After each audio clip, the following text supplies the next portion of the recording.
show, the community one. Welcome, everybody. Please let me know. We've got somebody very, very special coming on shortly. He's talking on the front there. Let's begin there. I've got Nick Kyrgiopoulos, coach of who? Brunswick City, and Jesse Macaronis, mate. Welcome, boys. Tonight, we're not talking about the game tonight. We want to talk about you guys in the community. How long have you been here, Nick? Dad was here from 1970. I started in 1984. So I've been here for a while. I left a few times and played in high league, but yeah, came back. So it's been a while. 1984, that's 40 years. Mate, are you sure you're not part of the furniture at all? No, I'm not part of the furniture, mate. Not part of the furniture at all. Oh my God! God! Helping out. Now I just want to mention that we've got this kid over here. Did you play for Melbourne Victory at all? A lifetime ago, yeah. A lifetime. That's not a lifetime ago, Jesse. Speak into the microphone a bit more closer if you can. Yeah. So, let me just say one thing about this. You've come from here, of course. This is your club. Is this your club? No, I'm from Perth. He's from From Perth. Perth? Yeah. Not Athena. What's that club there? The Greek club up Florida Athena, no. there? Was I right about You that? were right, Oh, yeah. What a intuition I've got. Let me tell you. 3 states away, but anyway. Of course, there we go. But let me just say, Florida Athena is a community club in Perth as well. Is that right? Yeah, of course. that's right. Yeah. And you've come from there. And what's it like coming back to the community clubs as you've actually come from? What's it like coming back to community? It's good. It's a change. It's interesting to see a lot of the people like Nick who have been here their whole life and put a lot of time and effort into the club, which is great to see. Amazing. And of course, the passion of the community that you've compared. When you got Melbourne Victory, the screaming, the shouting, how is the difference? You're talking about the Greek community here, of course. It's very different, isn't it? Well, it's funny because the same people are always over there cooking the souvlaki every week. They're here from midday cooking the meat for everyone to come to watch the game the night time. So now I know exactly why you're playing here. Yeah, exactly. Is that right? Mate, what's it like smelling it out there playing on the ground? Well, our change room's right next door, so you're close to the Mate. So, Nick, what does community mean to you? What does it mean to you? And, of course, you were at South Melbourne for a little while, and Wade is here too. But what does it mean to you to be at the club that you started as a kid and this community? Look, for me, it's very different because we've put our heart and soul into young kids at this club, and giving back now to all junior levels, coaching at all junior levels, and now with the seniors for the last few years, it's been really good for me because you get to see the next crop of young kids that have come up from our juniors, and we're introducing to the senior squad, which is good for us. So it's starting to look like, what we were as kids. We're starting to see that in our senior development here, which is it's what we do it for. Yeah, so it's not to win titles and win prize money because it doesn't exist really in Victorian football. Yes, it's more about you're getting some experienced blokes like Jesse Mack coming back to clubs like this and helping young kids progress their careers. Yeah, so today we've got 2 or 3 kids that one had his debut last week in the seniors, and another 2 will have their debut today, which is fantastic for us, So Jesse, you coming from Perth, the difference between the club there and over here, what's the difference between the 2 communities? It's hard. It's a hard one. It's a hard one. Yeah, I think a lot of the clubs in Melbourne are very ethnic based, which at our level it is. There's a lot of ethnicity in football, which I think they've tried to stamp out in the A League, let's say. But it brings a sense of pride to the community when it's ethnically based, and a lot of Greek young kids come and play. They live in the area, they come and play here, they spend their whole life with their parents helping out and things like that, which is really good to see. So you came from Perth to play for Melbourne Victory. You've come back to a community club. What was it like at Florida Athena? What was it like playing there? Is the community big on the game there as well? I never played at Floreat, so my childhood, I had a few childhood clubs, but one was called Sorrento and one was called Inglewood. Yes. Those clubs were not so ethnically based, so it was very different to what I've experienced here in Melbourne. Where how many Greek teams are there in Melbourne? There's a lot, right? Thousands. So yeah, it's different. It's different, but Brunswick's a really good community club. It is. And so I'll get back to Nick right now. You're playing tonight. We're not talking about the game. It's more about community. You guys in the community. So you've got all your players up there watching you. They're smiling up there. Have a look at these boys. They're laughing, not smiling. No, they're smiling at you, mate. They're seeing their coach up there and they're happy. Is that how you're happy or what? Yeah. And you all get behind Nick. Come and join us. No. That's the thing. But anyway, Nick, thank you very much. Thank you, mate. Good luck for tonight and everything. Nice meeting you there, boys. Give them a hand, please, boys. Give them a hand, come on.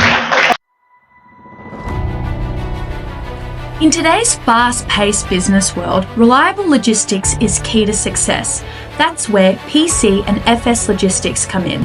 With a comprehensive range of services including air, sea and domestic transport, as well as secure warehousing, we've got your supply chain covered. From origin destination, our expert team ensures your goods are handled with care and delivered on time, every time.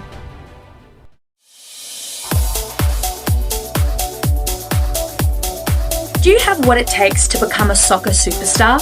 Look no further than Socceroo Academy. Led by experienced coaches, including a former Socceroo, the Academy provides world-class training to help you reach your full potential. From technical skills to tactical awareness, they'll help you develop the skills and mindset needed to succeed at the highest level. Socceroo Academy, where champions are made.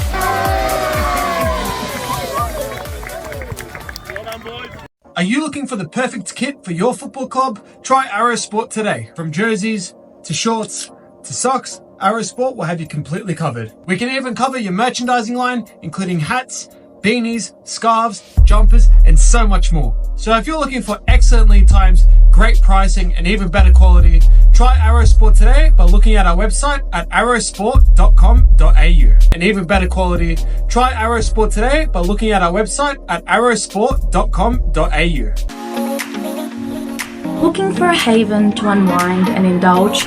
Look no further than Brista Cafe, nestled in the heart of Derrimut Village Shopping Centre. From decadent homemade gourmet cookies to scrumptious muffins, every bite is a delight. Everyone loves Brista Cafe, and you will too. So why wait? Visit Brista Cafe today and taste the difference for yourself.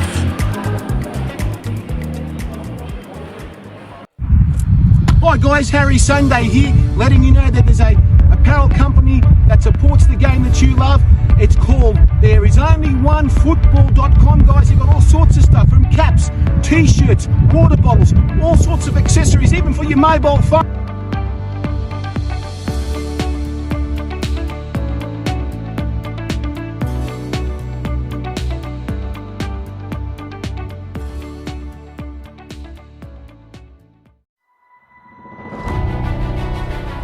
In today's fast-paced business world, reliable logistics is key to success. That's where PC and FS Logistics come in. With a comprehensive range of services including air, sea and domestic transport, as well as secure warehousing, we've got your supply chain covered. From origin destination, our expert team ensures your goods are handled with care and delivered on time, every time. George, where's George Katsakis, coach of Bentley Greens tonight? Where is he? Get him there, please, come on!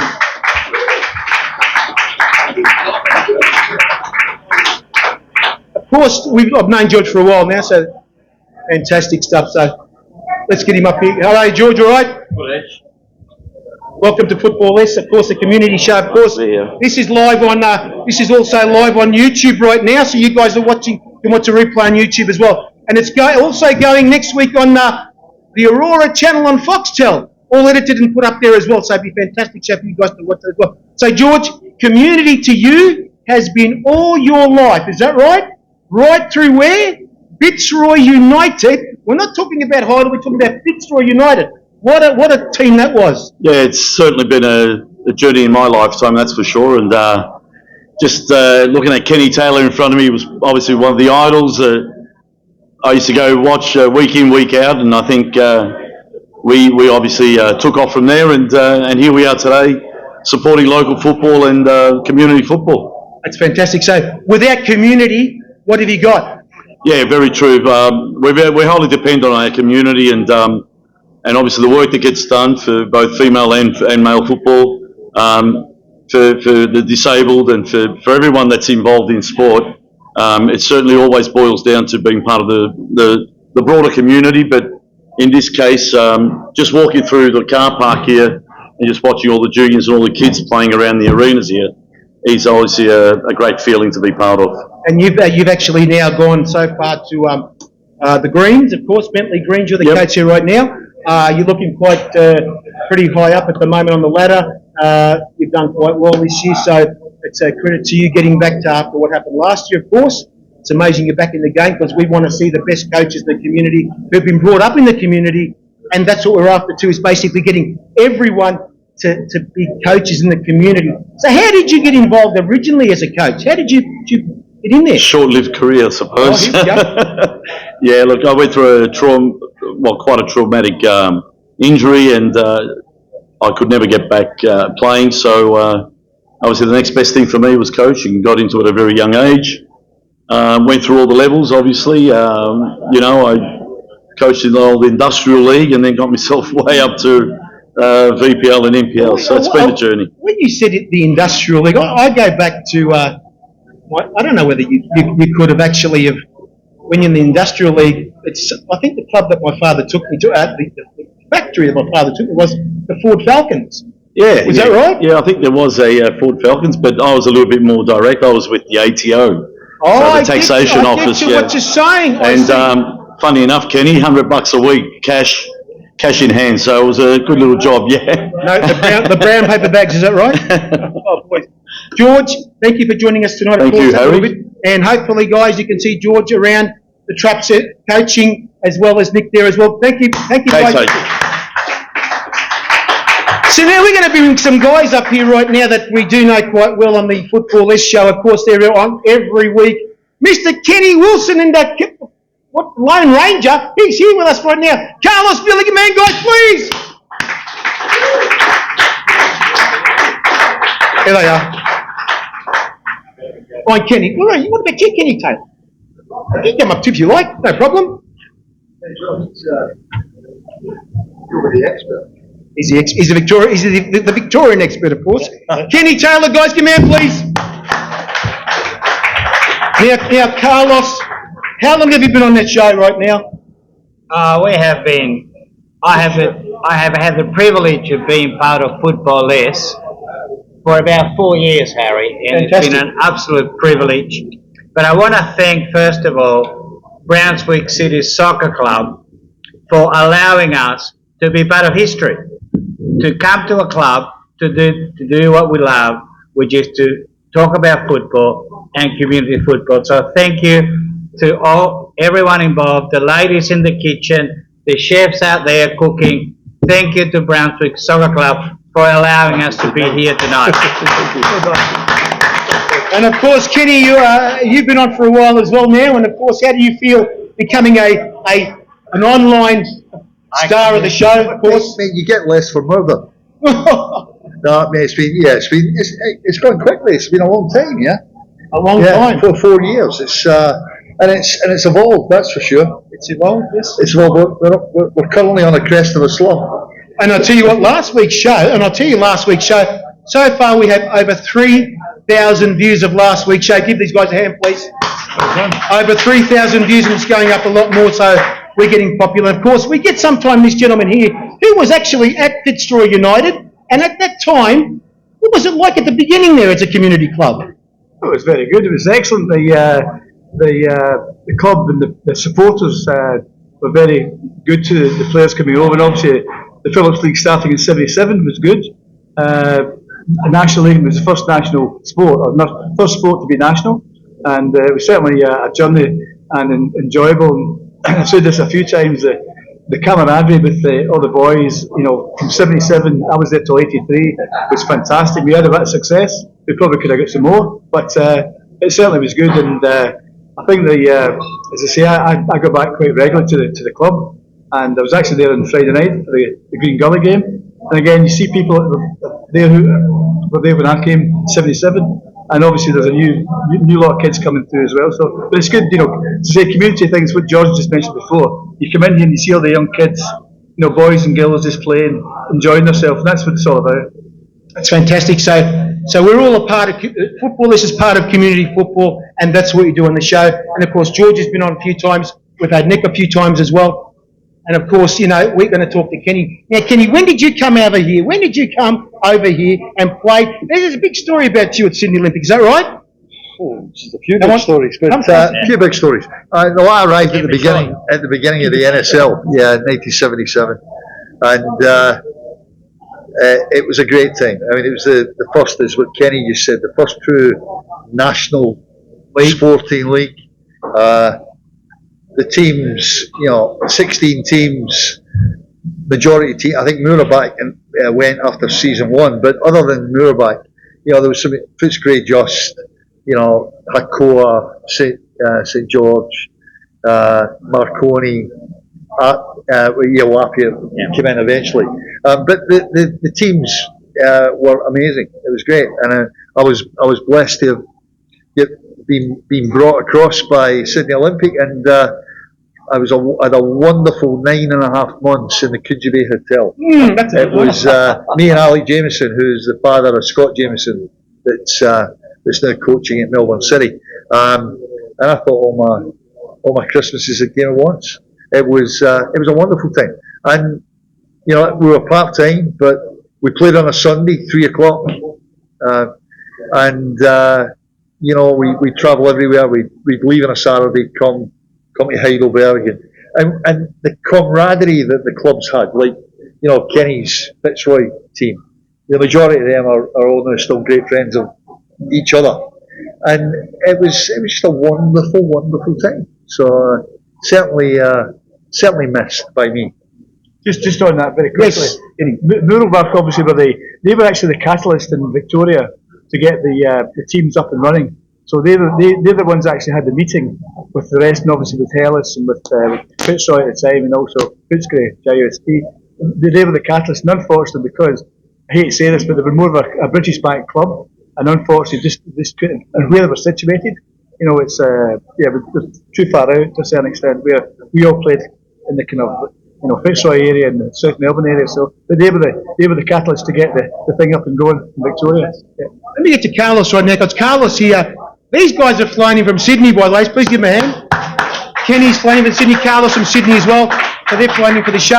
And let me say, Carlos, you've got that radio show of yours on 2RRR. It's called Planet Football. Is that right? Yeah, it's Planet Football with a Lone Ranger, and we have been going for 15 years, and it's community radio, and we give the local clubs a presence, and that's what it's all about.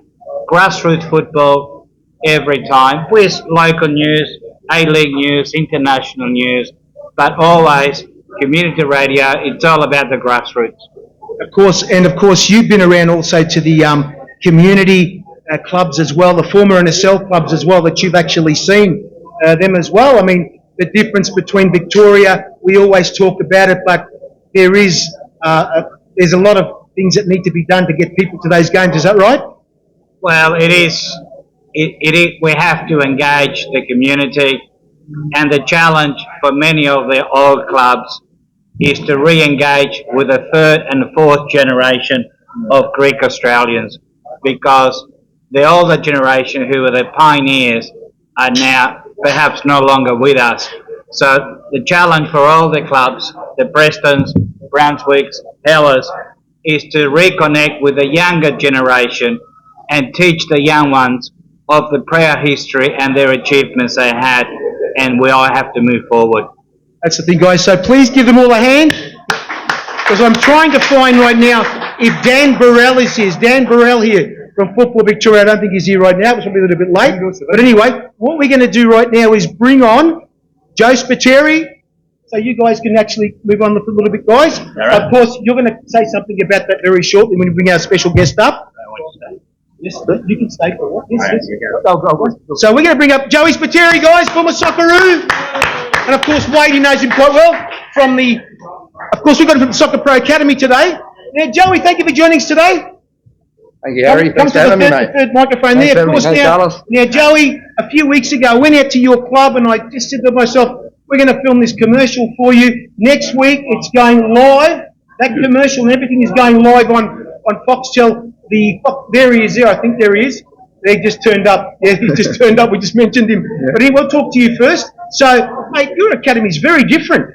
Yeah, look, we do a lot of pre-team stuff, so just trying to develop all the young players before they join clubs such as Brunswick City and all the local clubs that we do. We've got our own elite teams, yes, where they can progress to as well, which is we play pretty much at a very high level.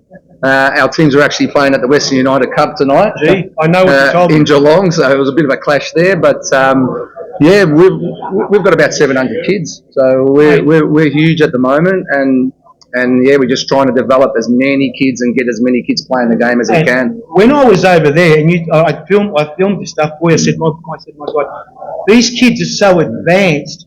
You're not talking to them like you're talking like as if they're real players. Well, this is very, very different stuff. Well, our teams, like I said, most of our players in our team started under fives, so they've come through the normal group, so to speak, and been developing, and then as they've progressed to a higher level, we've identified that and filtered them into our elite teams, and then from there, year in, year out, we keep these players developing. So our under 12s at the moment have been with us since they were 4 or 5, so under coaching from myself, Adrian Chuggo, and we pretty much, they know what's expected, and we know what's expected of them, and we can really do a high level of training with them. And the best thing about that was I actually saw those cups of yours, the success you've had already. My God, it's up. Next week you'll be able to see all the cups there on the commercial we've filmed. I can't believe it, in such short space of time. Yeah, but we play we play about 50 to 70 matches each year. We participate in the Junior Academy League. We participate in the Junior Champions League. We have National Cups, which is an Australia-wide Academy Cup. We have Holiday Cups, Western United Cup. We play lots of matches throughout the year following the school term. So there's a lot of room each year for the players to develop and just to get better and better and better playing really high-level competitive football. Got some questions for Joey Carlos? Absolutely. It appears to me that many of the stars in the A-League have lost the art of long-range shooting. Are you teaching them how to shoot from 30 yards like Roberto Carlos? Well, like I said, I was a striker. I love scoring goals. I try and teach them the way that I was taught and the way I played when I played overseas, when I played in Europe, when I played for Australia. I try to teach them the techniques that I've learned and how to score goals and how to finish goals. It is a bit of an art, and sometimes you're born with it, but it can be taught, and if you can keep teaching them the right way to finish, they will eventually get it.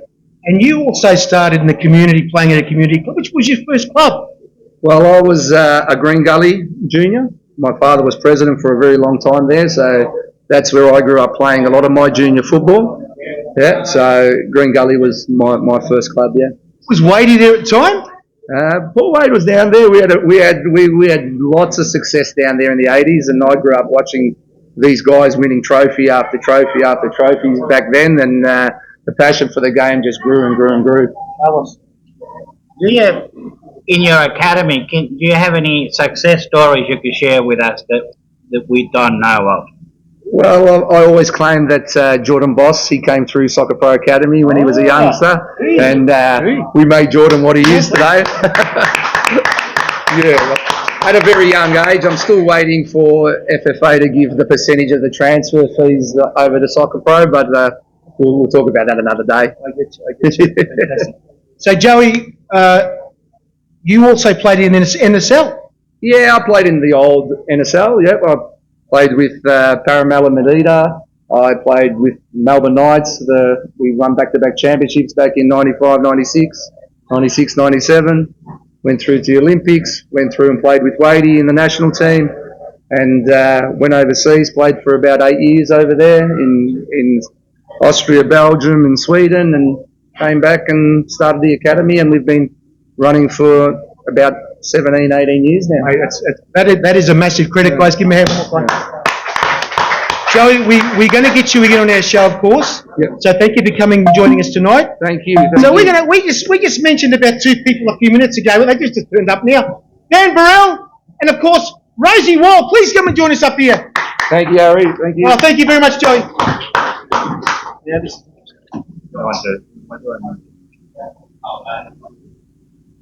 There he is, Dan. Thank you for joining. Now you're the interim CEO. Thanks, Harry. I am. Come and sit down. This is And that's Rosie Weil. How are you? It is. That's Carlos Bielli. Hello. And of course, now we've got Football Victoria. We'd love to work with Football Victoria as well. And of course, Dan, sad that Chris has left us, and he was here last year. What a great job he was here, coming here last year and doing. What a great interview that was with him here as well. And you were here watching as well. I was, yeah. Now it's your turn today. It's my turn to step in front of the mic with Rosie and share some knowledge and stories. But yeah, I was here last year and watched, it was Caroline Springs George Cross against Brunswick City. It's a good game. It was a great game. Carlos? Welcome to the show. Thank you for coming. Thanks. Now, I'm from New South Wales, so excuse my ignorance about Victorian football. But everywhere we have higher population densities, and every club, football, hockey, is competing for grass. What is the long-term solution between higher population densities and the demand for playing fields? Is it synthetic, or is it more of better grass and drainage? Because it is a problem with the big questions, Carlos. Yeah, we ask a hard question. No, straight off. If you had the magic wand. No, if I had the magic wand, it's probably multifaceted response. I think synthetic absolutely is a 24-hour pitch, and the availability of synthetic to be played at all hours of the day is certainly part of that solution.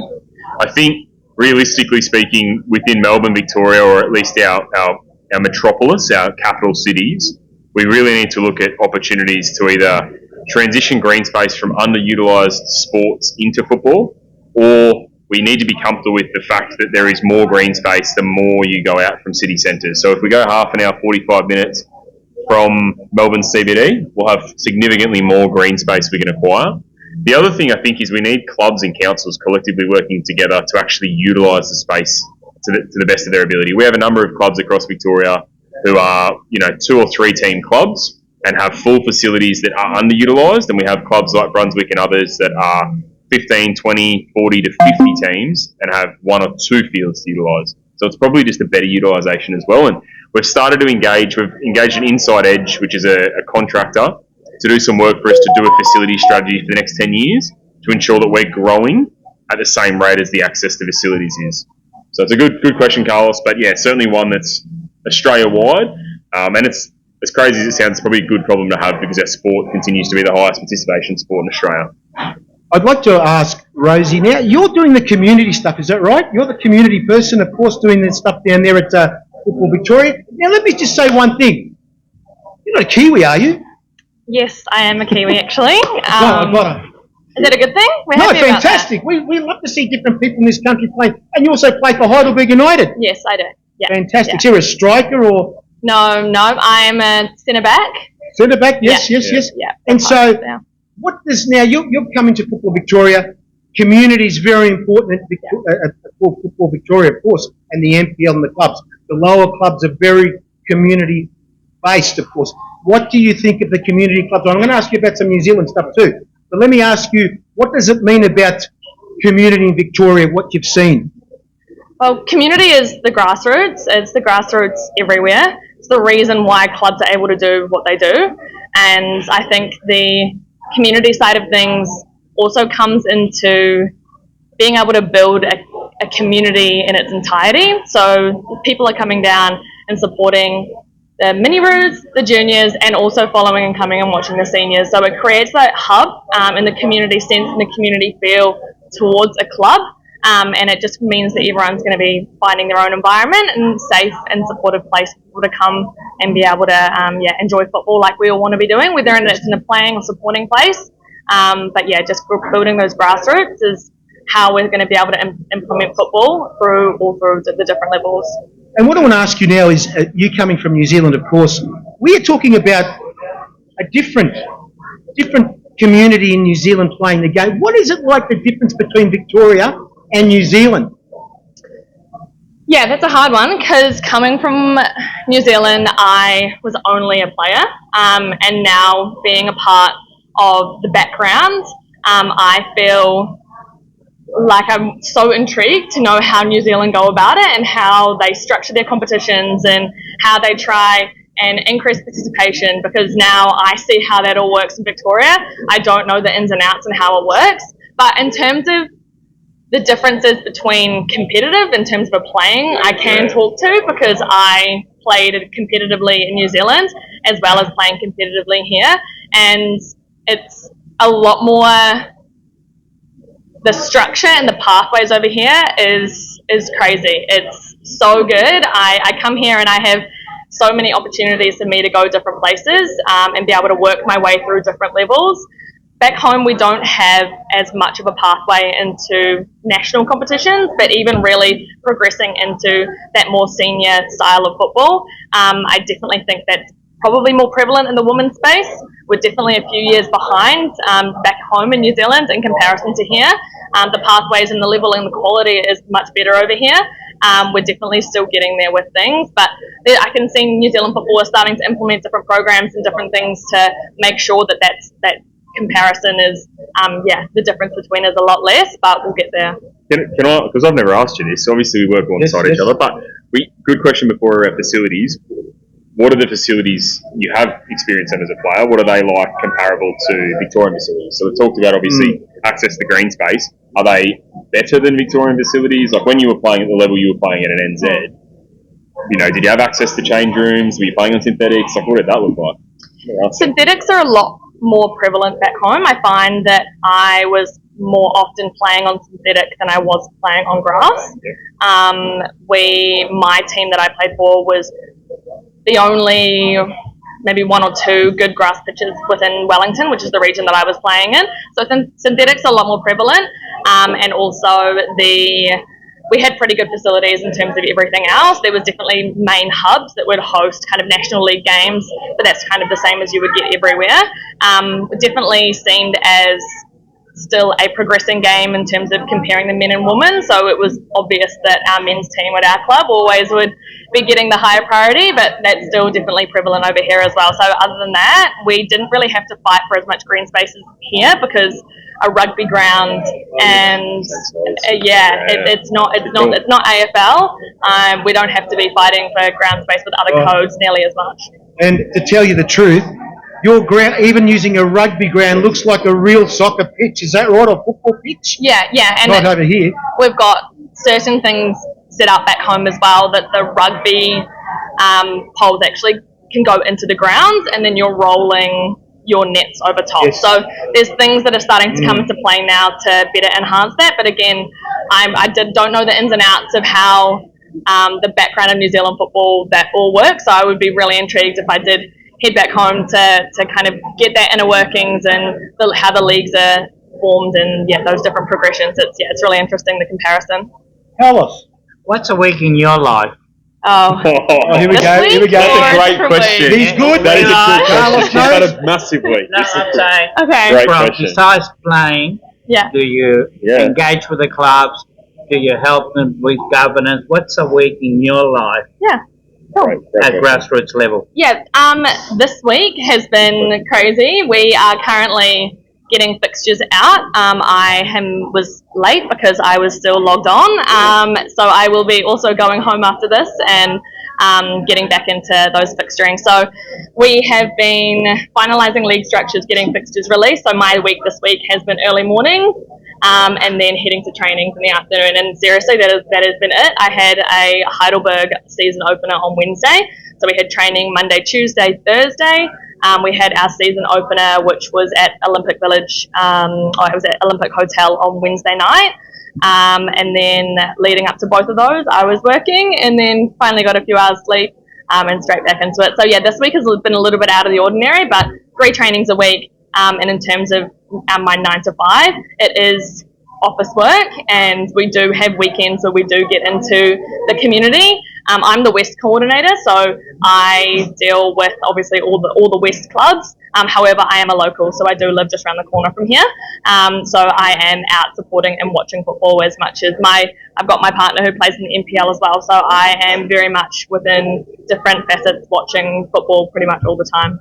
Okay, now I want to ask Dan. Now last year, Dan, was the first time that NPL Victoria had the finals. finals down at, of course, the home of the Matildas. That was a great success. Absolutely amazing.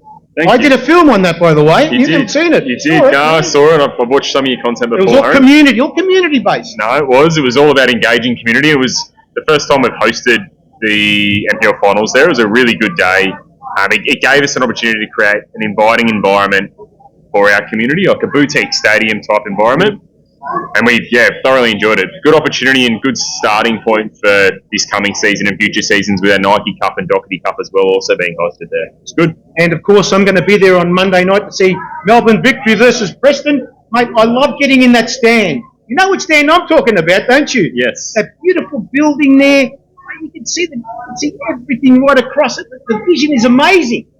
Yeah, no, it's really good. I was extremely fortunate and thankful for the support we received from both the Vic government and the Australian federal government over the last decade in getting that. For those who don't know, the Football Victoria home, the home of the Matildas, is the largest single investment in Australian football in the history of Australian football. So we're talking it's a $70 million facility. The Matildas will be out with a game against Argentina back in about 6-7 weeks. And we'll obviously be at the home of the Matildas, which is really exciting for us. But what it allows us to do, Harry, by having content such as the NPL finals, is to leverage that when we're having conversations with state and federal government about phase 2 or phase 3 of that facility. For those who have been out there's a lot of green space when we speak about green space, Carlos, that we can tap into now. And there's actually a lot of the facility behind, as you go towards the Trobes campus, that we can tap into to look at grandstands. We can put in 2 further pitches as well, potentially another synthetic, other change rooms and dressing rooms, and start to build out a really broad home of football, which would be the single largest facility in Australia. Let me tell you, if anybody wants to get out and see something down there, Chris took me last year. It's amazing. And he gave me the tour. Yep. And I walked into that Matilda's dressing room and I said, I'm going around in a circle. Yep. You've seen it, Rosie? Yeah. I said, is it so perfectly round? Yeah. He showed me the pools in there, the pools of recovery. Carlos, you've got to come. We've got to do the football show down there, you know. Absolutely. We've got to do it down there, Dan. Or what? We should do it. I'll be coming. I'll be crawling. Yep. Now, also, I want to give a plug to Football Victoria. We'll take a plug. Football Victoria, to my knowledge, was the first football association that appointed a historian. We're the only one to record the history of football. I love that. We love that. Our man Tony Visoglia, we're the ones who see value, and I can see a couple of people across the room that really respect the history of not only football in Victoria, but football in Australia. So yeah, we have invested in Tony Visoglia. That's right. He's the only paid historian in Australian football at the moment. That's including at a national level, so feel free to have a conversation with Football Australia as well. Well, are you going to be down there on Monday night or what? I will be there on Monday night. I'll be there Monday night too, doing some stuff. Guys, thank you for joining us tonight. Thank you, Rosie. Nice meeting you guys tonight. And of course, in a couple of moments' time, we've got somebody coming up here. And don't forget that if you've got your shirts here tonight, you want some photographs. As soon as this gentleman finishes, now we got to put some music up on here, Carlos, I think. In today's fast-paced business world, reliable logistics is key to success. That's where PC and FS Logistics come in. With a comprehensive range of services including air, sea and domestic transport, as well as secure warehousing, we've got your supply chain covered. From origin destination, our expert team ensures your goods are handled with care and delivered on time, every time.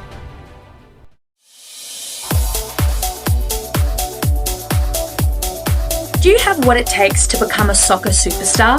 Look no further than Soccer Pro Academy.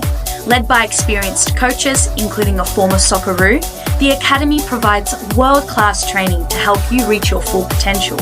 From technical skills to tactical awareness, they'll help you develop the skills and mindset needed to succeed at the highest level. Soccer Pro Academy, where champions are made.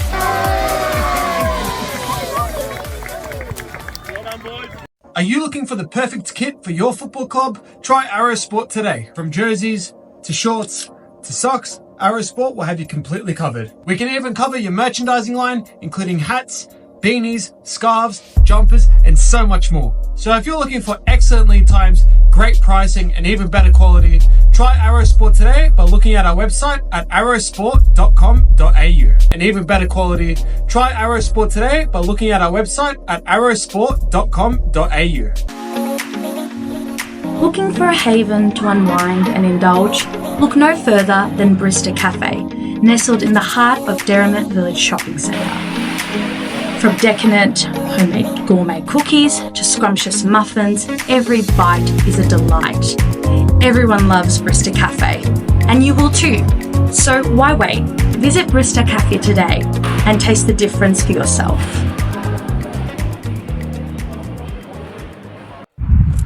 Hi guys, Harry Sunday here, letting you know that there's a apparel company that supports the game that you love. It's called There Is Only One Football.com, guys. They've got all sorts of stuff, from caps, t-shirts, water bottles, all sorts of accessories, even for your mobile phone.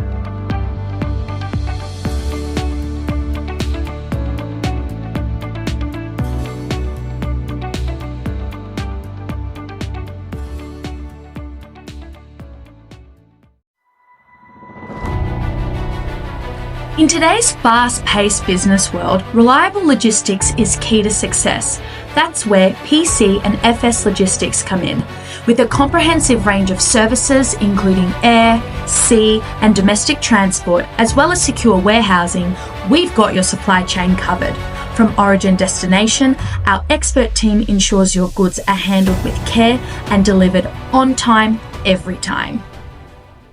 I think we're going to put some music up for first. So let's see if we can get this up right now. Some gentleman walking up very shortly. So yeah, that's the thing. So let's just wait for this, hopefully. Carlos, you're going to say something about somebody here?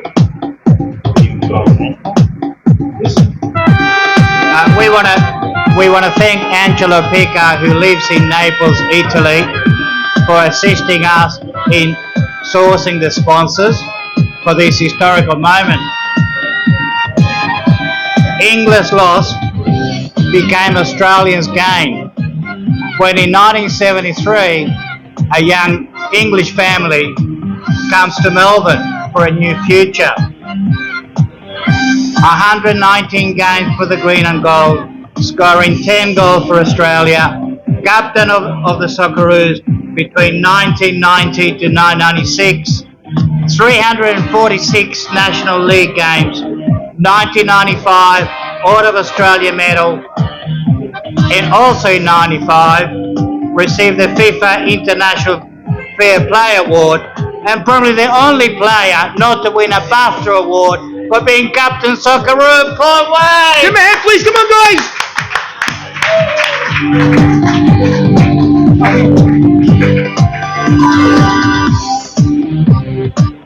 Well, Wadey, we made it. We're here. Thank you for that intro. Thank you.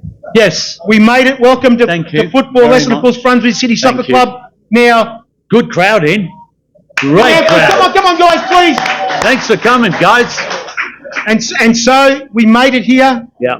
Our sponsors, PC and F, you're going to say something about, I'll say PC and FS Logistics, WI2 Protection Services. He's outside there right now doing security for us. We thank Sam Chamasi, Soccer Pro Academy. There he is right there. Joe Spateri, C City Lawyers, the lawyers that come to you. There's only one football. And of course, Barista's here. He's here tonight, guys, too. Of course, talking, and Arrow Sports for you as well. That's it. So, Wadey, we're here. We've done it.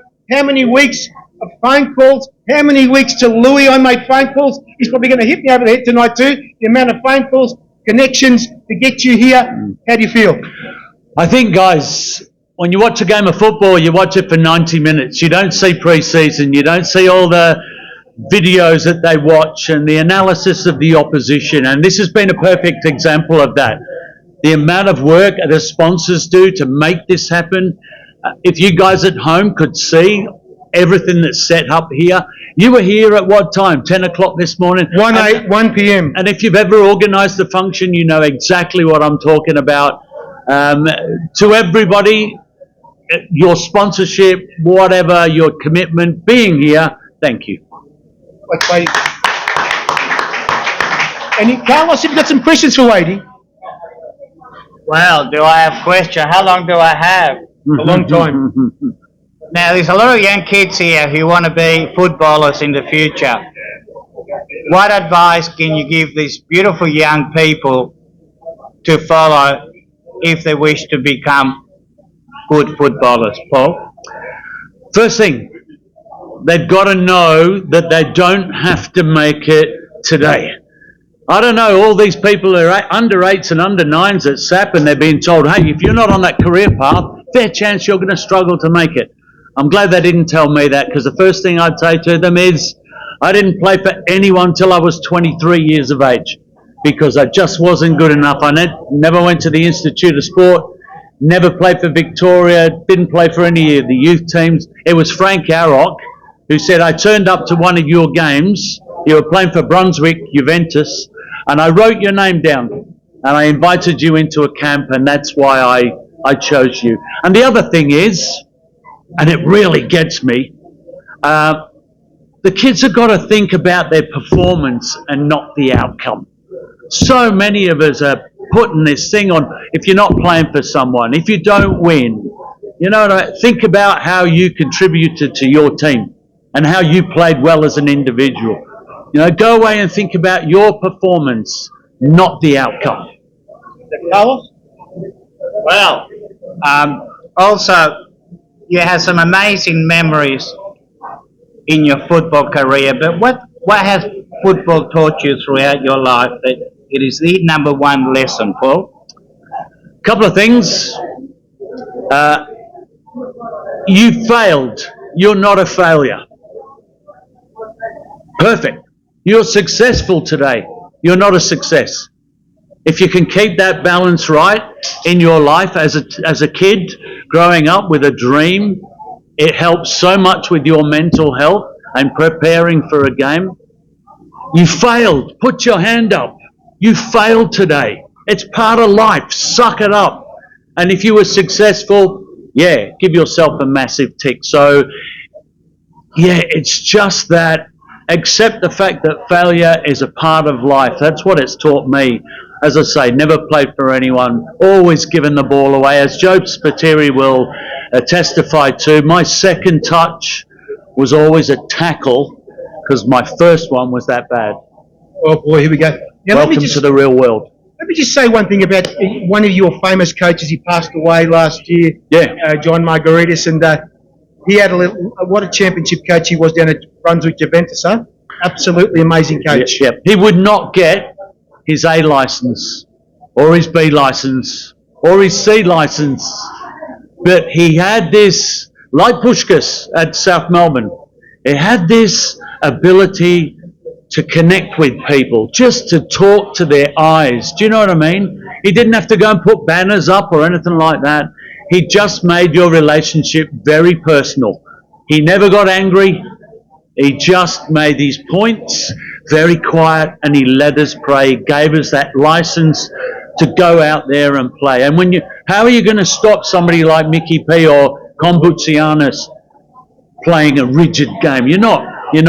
Wasn't there, I mean, Johnny Margaritis did say to you at some stage to you there was some kind of he was very superstitious in some way about your hairstyle and your beard. Yeah. What was the story about that one? They said that if I shaved that part of my beard, they'd give me $500, but if I shaved that part of my beard and that side of my head, they'd give me $2,000. Yeah, so I put it to my wife, Val, and I never did it for fear of and actually, I saw that final. Yes, it was a good final. Why was there hair on one side? Yeah. I actually saw that final. It's amazing. So, tell us about the coaches you actually were under as well. I've got a shirt down here. It's a Brunswick Juventus shirt, and Len McKendry was the coach, and he was probably the first one that actually put on a session that we would know today. His philosophy was, when you get that ball, you play it forward. I don't want it going that way or that way. I want that ball played forward. If you play it forward, you cut 1, 2, 3, 4 players out of the game. And what he did was he got the players up front like Andrew Zinni, Joe Sweeney. He taught them how to receive a ball. Joe, I don't know whether you were taught how to receive a ball and shield a ball, but he actually put on sessions. So he had us with a focus on playing it forward. He had them looking to receive it in the right way. Boom, we smashed teams. We didn't win the A-League, I mean the old NSL. We got beat by Footscray JUST, but we scored more goals than anyone else because we got closer more often. And then, of course, came the time when you got asked to go to South Melbourne. Yeah, it was a hairdresser. I don't know who his name is. He said, look, you've got a contract with Brunswick Juventus, but I had a clause in it. Paul Wade cannot be sold for more than $5,000, for example. It was because I didn't want to be freezed out of the game. So Len McKendry came in and he said, no, you're not getting that in your contract this time. And I said, well, I've had it all my career. I want it in my contract. And he said, well, you can leave. And that's why I went to South Melbourne. I didn't necessarily want to go, but as soon as he said I couldn't, I wasn't getting big money. I think I might have been getting $300 a game. So it wasn't about the money. It was that I didn't want a club to stop me moving. Carlos? Yes, Paul, how did international football make you a better player, and how much of a step up was domestic to international football for the Socceroos? You always felt when you came back from a Socceroo competition or playing for the Socceroos how slow the NSL was. But it's only because playing for your national team internationally, it is so quick. You don't realise until you're out there playing how quickly they move the ball. Like we played the Brazil in the Gold Cup final. Cup, yes. Yeah, the bicentennial Gold Cup. We never touched the ball. I said, boys, if they don't give us a touch, we're going to put our hands on our heads. That no matter how close you got to them, bang, the ball was gone. First touch, brilliant. So it just showed me we have a long way to go from the A-League to international level. Even today, we had a long way to go from the NSL to the to international level. You know, I'm going to get you upset here, Wadey, because I mean, you played in that Gold Cup game. He knows where I'm going with this. Yeah. I know where I'm going with this. Was it really a goal? Oh, Please tell us. Are we talking the offside against Argentina? Yeah, here we go. No, I've got some vision. Watch. I've got some vision here. I'll show you. Yes. I wasn't offside because the Argentinian defender toe-poked the ball forward. Obviously, I'm not offside, no matter how far I'm standing close to the goal. You watch it. Keeper goes down to try and make a save. I don't know who the defender was. He toe-pokes it, and I get the ball and smash it in from about 35 yards. Wadey, we're going to get you to go and show all this stuff right now. I will. Do you mind? No, we don't mind. People want to see it as well. No problem. Yeah. And you're going to have a microphone here as well with you. Once I'll pass it on to you. I've got one here. I'll pass it on to you when you get down there.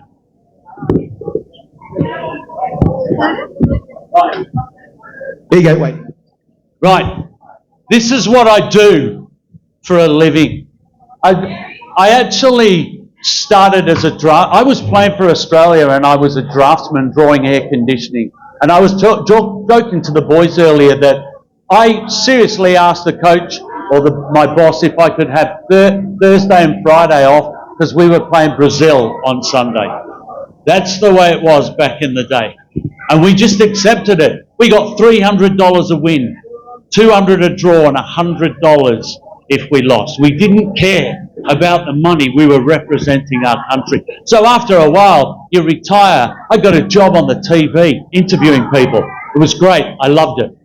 But after a while, your TV profile goes further and further down until you hardly get a gig anymore, which is fair enough. So then I thought, what am I going to do with my time? And then I found all these football shirts in the cupboard.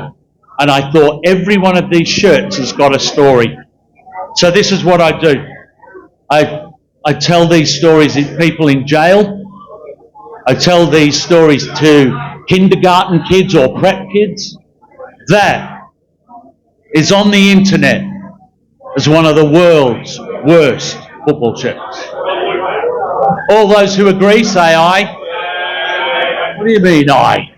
Nobody was. But the reason I've still got this shirt is because nobody would swap with me, which is really, really embarrassing. Until we played against this team here.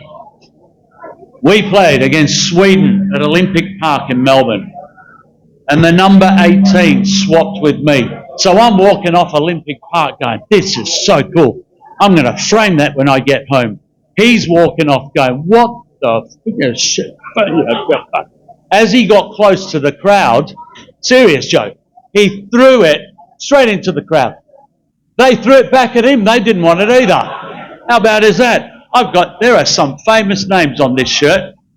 There's Ange Postecoglou, Robbie Slater, Graham Arnold. There are some big players playing that day. But my question to all of you is, when was the last time you taught yourself something? Interesting question. Or are you quite happy to go through, as all the coaching courses say, got to play out from the back, got to play to your number 6 or your number 8, Whoa! What happened to being creative? And I'm not knocking the situation with coaching. We've got to learn that. But at the same time, don't stop those guys who love nutmegging for the sake of it doing it. It's just a bee in my bonnet that I have. That is a South Melbourne Hellas shirt. We won the league under Puskás in 1991. But the reason I bring this out is because I broke my leg in the lead up to that game. I just went to have a shot against Sydney. I think it was Sydney, Croatia. And I went to smash it. And as I followed through, the defender was waiting with his boot. And I kicked the underside of his boot. So I was out for 6 months, the rest of the season. Now, I tell kids today, initiative. This is what I did. I rang ABC TV after breaking my leg, and I said, you know what? I'm ringing up to ask if I can have a job on the TV because I've just broken my leg, and I don't want to sit there doing nothing. A week later, they rang me back and said, you know what? That's not a bad idea. My story here is about initiative. You can either let something happen or make it happen. And I made my TV career out of making a phone call. So if any of your kids, any of your youth team are feeling sorry for themselves, tell them to get off their backside and do something about it. Don't just sit there, nobody's select. No, you might make a phone call. You might have a meeting with someone. Just do something. That there. We played against AC Milan at Princes Park in Melbourne. Now, before this game, Eddie Thompson was the coach, and he got me in his room and he said, you're an absolute disgrace. I saw you get off the bus like an 80-year-old man. You've been whinging and complaining about the conditions, the weather, the training session. I don't know what's happened to you. You're a disgrace. Anyway, I was totally shocked. He was questioning everything that I stood for. Because I couldn't control a ball, I couldn't play like everybody else, but I could work hard and I could head and I could tackle. And now he's just absolutely smashed me. So I walked out of his room, back to my room, and I'm sitting there and the phone rings. And I picked up the phone. It was the assistant coach, I don't know whether you remember him, Mick Hickman. He was the assistant coach to Tomo. And he said, by the way, Wadey, he is going to smash you at the next training session. Fair chance you might not play against AC Milan. So this is what I said. I said, well, words to this effect. I said, well, you know what? If that's what Tomo wants to do, maybe I am being a little bit arrogant. You know, maybe I should pull my head in. He'd handed the phone to Tomo so that Tomo could hear what I was going to say about him. How streetwise is that? Tomo grew up in Scotland, wanted to know that every one of his players and staff had his back. So just to recap, I get a phone call from Mickey Hickman, you shit, all that sort of stuff. I give an answer of, well, you know what, Tomo's the boss. He was listening to it. That's how streetwise Tomo was. Next training session, I was so focused again. I did not open my mouth.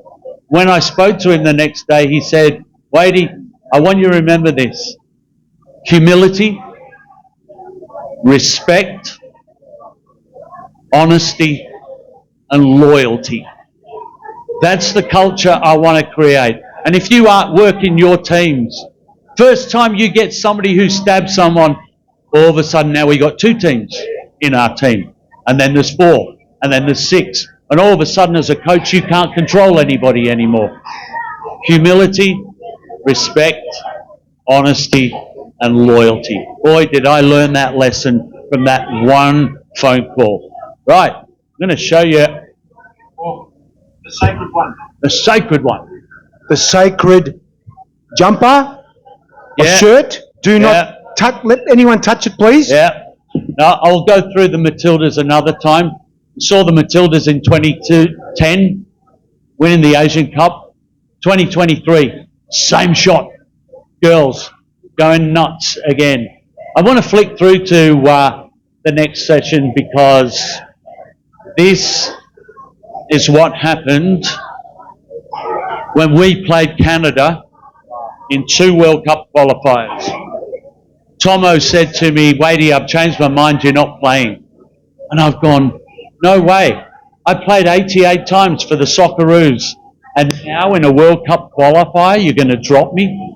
I went away, I was so mad and so upset that I went to Raul Blanco, who's the assistant coach, and I said, Raul, can you help me out? I am so mad and humiliated.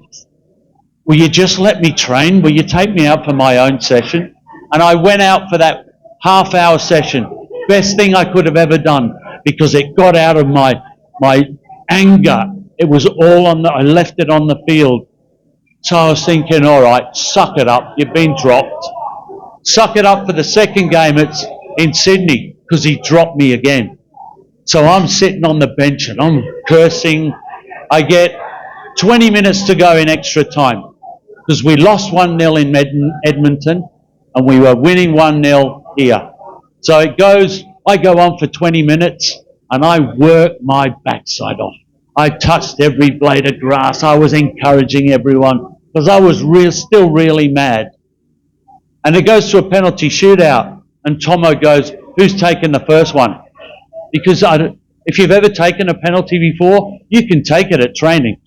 But if there's 45,000 people at the Sydney Football Stadium, a lot of very good players go, oh, nah, not for me, not for me. So that's why he said, who wants to take the first one? And I went, me. And then I thought, shit, you've just put your hand up for a World Cup qualifying penalty, the first one. And it's the first time, I've got a bit of vision here. I scored the penalty and it's going back to the halfway line. I go like that. That was the moment. It wasn't marking Maradona. It was getting my shirt back and taking the first penalty. That's what fires me up about my career. That was the cherry on the top of the cake. The hard work was done getting my shirt back with Raul Blanco, with that training session and stepping up for that penalty. So this in pictures is what happened. Top left-hand corner. Wade out for Cup Clash. This is what it says, if you can't read it. It says, Paul Wade has become the first Australian soccer captain in 20 years to be dropped. That's why I was so mad. It was humiliating. That photograph there, top right, that's the team without me in it. That's the squad that played Canada at the Sydney Football Stadium. And they're the 4 rooms. I'll go through the 4 rooms another time. Well, I haven't got time for it now, but I will. Bottom right-hand corner, guys, anybody who's struggling, a setback is a bruise, not a tattoo. It hurts, it looks ugly, but it will go away. So if you have a setback in your life, don't think of it as a tattoo. It won't be there forever. I think that sets it up in pictures. So here's my story about Mark and Diego Maradona. This is stress. Capability versus expectation. I know what I was capable of, playing for South Melbourne Hellas. What is expected of me? Stop Maradona scoring a goal. And the first thing I think of when I've got to do that job, wow, I just played for Hellas. He's the greatest player ever to play the game. Then I start thinking to myself, if he scores a goal, we're going to lose. I'm going to be blamed. I'll be a failure. And then I can't think straight the night before we played them. And I'm walking around, I'm thinking, wow, I am stressed. Stress is your mind just going, I don't think you can do that. If you can recognize when you are stressed, it makes it so much easier to get through. Because somebody told me that stress is a part of your brain that fires adrenaline into your body. That's why you feel so bad, so nervous. So I was speaking to the first team last night, and I said, if you turn up and you're not nervous, as a coach, I want to know why. Why is your body not jangling for this competition and nervous that you're not going to play well or nervous that you are going to have to win? Why not? That's what stress is. That's why I put good stress there. So, this is what I did. I just couldn't concentrate. Tomo said to me, have a look at his last 2 games. So from his last 2 games, gee, he's only that big. He only uses his left foot. Super strong. But the 4th thing was, he doesn't move very far. Just like Lionel Messi at the World Cup, walked more than anybody else. So I've got these 4 things from this bit of vision now. So instead of me going, geez, I tell you what, Tomo, how am I going to do this job? I just played for Hellas, he's the greatest. I've gone, you know what? See that right there? I was so nervous, but I wasn't crippled by this. Oh, I don't know whether I can do this. And that's the difference with these guys who don't play well. They're either crippled or, hey, don't worry about it. I'll be right. Somebody else will do the job. You've got to have good stress, guys, when you go out there. That's what I told them last night, the first team. This is a big game here tonight. A big game. And I'm hoping that they're very nervous, but they're not scared. So, point here to all you young people, if you're feeling as stressed as I was, get a piece of paper and a pen and write down 3 things. The letter A, activating event. What was it that triggered this stress in your mind? B, what did you believe the danger was? Wow, if I don't stop him, we're going to be losing and I'll be a failure. And C, the consequences. The consequences were, I am freaking out, I am stressed, I can't concentrate. Write it all down on a piece of paper, all you young people, so it's out of your emotional mind and it's on a piece of paper. So then, when you get hold of the paper, you can go, there is no proof that I can't stop Maradona, or for you young people, there is no proof that I can't do this exam. Write it down, get it out of your emotional mind.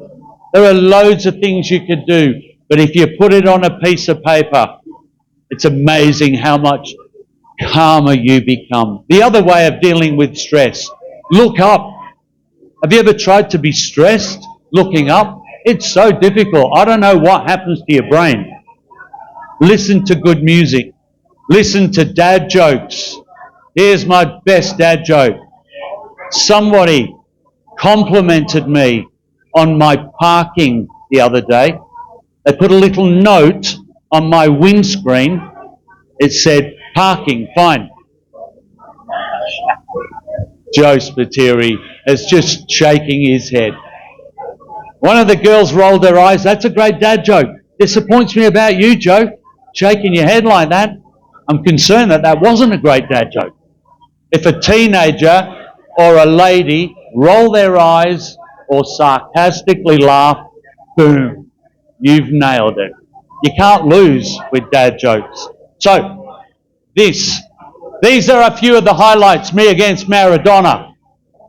That goal I scored, Harry, you said it was offside. Watch, the defender puts the toe in there that gets me onside.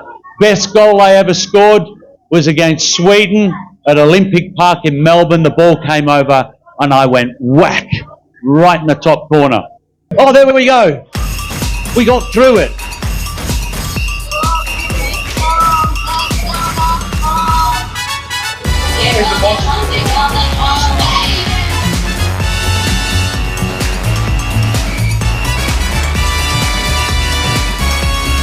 That was me after I scored that penalty against Canada. That was my moment. There's Baresi, we played AC Milan. I had to apologise for that one. Ouch.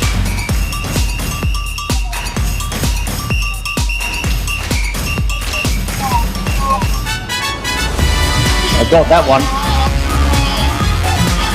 Finally. All right, here we go. Have a look. I was onside. What's the defender? You can see it from this side as well. Watch. 72 kilos. Whoa. Not anymore. Watch. Slow motion. Watch. There you go. And here's the best goal I ever scored.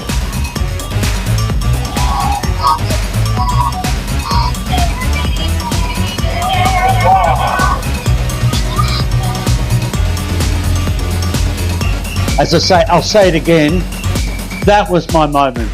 It wasn't winning any trophies or anything like that. Won it a couple of times, but that was the moment for me where I was, you know what, I'll miss the England shirt. I'll tell you the England story another time. So honestly, with all these kids out here for this game we're going to watch today, it's all about the processes and the sense of progress. The processes, all the training, all the hard work, all the tactics, but that sense of progress that is going to get them there. Because they're going to fail and they're going to lose and they'll quit. No, we're going to be better every time we go out. So they're just a few of the stories that I've got. I will leave you with one dad joke, because I love this one, Harry. My one dad joke. Knock, knock. Who's there? Suspense. Suspense who?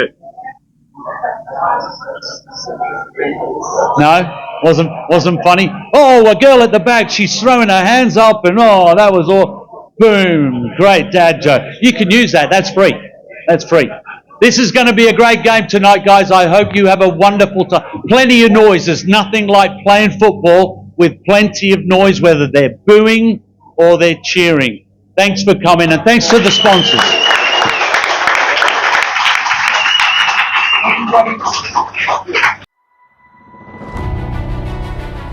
In today's fast-paced business world, reliable logistics is key to success.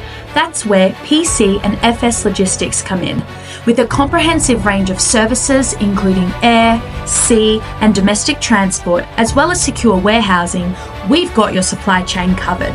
From origin destination, our expert team ensures your goods are handled with care and delivered on time, every time.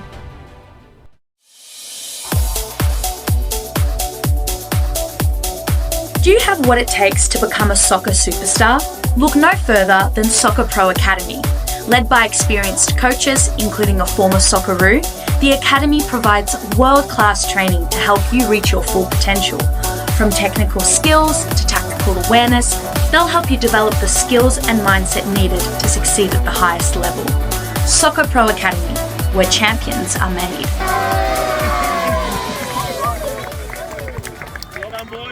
Are you looking for the perfect kit for your football club? Try Arrow Sport today. From jerseys to shorts to socks, Arrow Sport will have you completely covered. We can even cover your merchandising line, including hats, beanies, scarves, jumpers, and so much more. So if you're looking for excellent lead times, great pricing, and even better quality, try Arrow Sport today by looking at our website at arrowsport.com.au. And even better quality, try Arrow Sport today by looking at our website at arrowsport.com.au. Looking for a haven to unwind and indulge? Look no further than Brista Cafe, nestled in the heart of Derrimut Village Shopping Centre. From decadent homemade gourmet cookies to scrumptious muffins, every bite is a delight. Everyone loves Brista Cafe, and you will too. So why wait? Visit Brista Cafe today and taste the difference for yourself.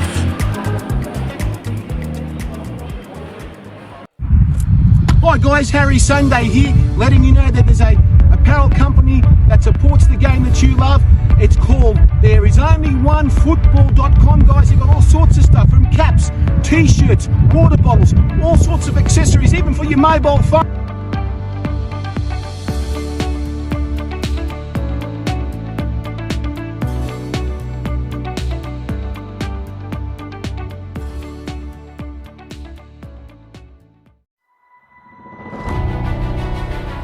In today's fast-paced business world, reliable logistics is key to success. That's where PC and FS Logistics come in. With a comprehensive range of services including air, sea and domestic transport, as well as secure warehousing, we've got your supply chain covered. From origin destination, our expert team ensures your goods are handled with care and delivered on time, every time. Guys, Captain Socceroo, Paul Wade, thank you for joining. And don't forget, very shortly after the show, autographs, photos. Of course, all the kids should be getting photographs of Wadey here and all the people who supported us, the Socceroos over the years to get a photo. It's a very historical evening, Carlos, is that right? Absolutely. It's so inspirational. Every time I hear you speak, I learn new things about life, and nothing matters really. So Kenny, how do you feel? You know, so many years of this show, 9 years of football. Still going? Will we keep it going or what? You're growing. You're growing. You're growing and you're evolving. I mean, people don't realise all this equipment that you purchase and you put together and you create. Much closer, Ken. Probably That's easier, better mate. off. You're probably right. I'll do a Frank Sinatra. Is that better? That's better. Yeah. Yes. Right. Rod Stewart. Yeah. Look, you know, you deserve a lot of success, Harry, because you put so much time and effort into this, and you know, I always say that to you. I say, you know, you deserve good people in sport deserve success, and you're certainly one of them. So, you know, hopefully the show grows, and hopefully Aurora pick it up, and they expand on it, and you do get a live show. It'd be fantastic. It'd be great. But mate, your efforts are amazing, and like what you do. I mean, I'm just looking at all your new equipment that you were showing me earlier on. It's all self-funded, and that's an amazing aspect. Sponsors have helped a little bit Yeah, too. of course. Yeah, of course, your sponsors helping. But the fact is, you've got to go out and do that. You're relevantly a one-man band, and it's a great effort. So, yeah, kudos to you, mate. And Thank you. that's, I mean, I wouldn't do this for anyone else fly down to Melbourne other than you. You know that. Thank you very much. I appreciate that. You know, I hold you in extremely high regard. You know that. And Carlos, of course, you've been on for a while too now. Yes, absolutely. But it's always been a pleasure to share my football passion with Harry, Kenny, and the other guests. But once again, I want to thank Brunswick City Club. You have put in a great night for us. The ladies behind the kitchen and the chefs that are working really hard. And thank you for having us. And I hope this is one of many broadcasts that we do at a community level. But the great food, I just can't wait to eat. It looks amazing. But thank you, ladies. Thank you to the executive. Thank you to the committee for putting on a great night for us. Louis, can we call Mr. Louis Castanos and Peter up at the same time? Please come and talk to us here. to thank them. They can sit over there. It's fine. There's one over there. President, the Vice President, please give man. Thank you. Over here. Yeah. And of course, you can all sit down there. Both of you, if you can sit there. Without Louis and Peter's help, I could not do this, guys. And without their support to do what we do, and this is the second time we've done it the last 2 years. Hopefully, we can continue, Louis. Continue this again next year and make it even bigger. And it's actually going to Aurora in a few weeks' time, so it'll be amazing for people to see it on Foxtel. No, Harry, we're happy having you here. We're happy having you here, Harry. Yeah, it's great. Great crowd tonight too. People love it. Wadey around, the boys, part of the panel. I mean, I've been watching your show for a while now and been on it as well, been fortunate. So we're really grateful for the promoting you've been doing for the club, for football in general. Thank you to the FV, Dan and Rosie attending, and everybody else, Joe Spiteri. I mean, we've got some serious football minds here. Well, yes, and George, former players, and George Katsakis. Yep, and Chris Calafatidis is out there as well. So there's a few boys floating around. Kenny Taylor. Yep. So we're really grateful. And Harry, thank you very, very much. As a club, we really appreciate it. Thank you guys for letting us do it here, and hopefully next year we can bring maybe Wadey again with maybe another Socceroo as well, of course. More dad jokes, I get you. Guys, thank you for joining us tonight on Footballers. Hopefully next week we'll have another show on our live as well. And don't forget, if you're on Foxtel, it's going to be on the Aurora TV, hopefully in a week's time. I'll have information for you. Thank you guys, thank you for joining us tonight. Thank you. Thank you.